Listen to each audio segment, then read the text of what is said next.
Good morning. It is Wednesday.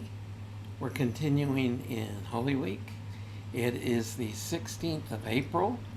Our Lenten reading is Isaiah 52:13 through 53:12. And our Holy Week reading is from Luke 21:37 and 38. And I'm going to read those verses this morning. So every day Jesus was teaching in the temple's courts, but at night he went and stayed on the Mount of Olives, and all the people came to him early in the morning to listen to him in the temple courts.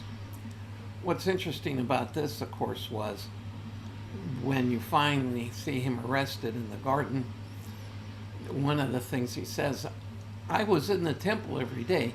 Why are you waiting to do this at night? And of course the answer is because they don't want the people to be aware of it.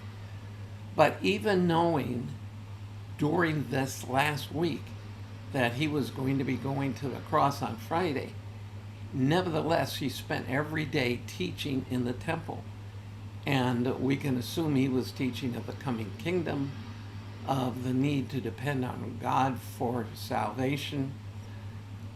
And the reality is this can serve as a lesson to us, because regardless of your view of prophecy, and we believe according to the scriptures that Christ would return and can return at any moment, and some of us are of the opinion that that may be sooner than later.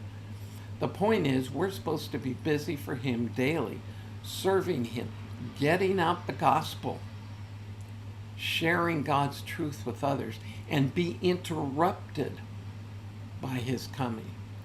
And what he was doing was sharing God's truth with the people in the temple until, in effect, he was interrupted Friday night by the trials that led to his crucifixion. And so, never retire. And I've said this, I have had people in their 90s saying, why hasn't God taken me home? And my answer, if they're cognitively functional, is because God still has something for you to do. I used to say that to my mom, who was 93 when she passed, but up until the last 60 days, she was praying for people that nobody else was praying for. And so if God leaves you here, God has something for you to do, and what you want to do is be busy for him when he either takes you home or comes for all of us to bring us all home. So that's what he modeled, and that's how we are to live. So look for opportunities today, and especially this week as we move towards Good Friday and Easter Sunday. Maybe you will experience more opportunities to share than maybe you have at other times of the year. So just be open to the leading of the Spirit.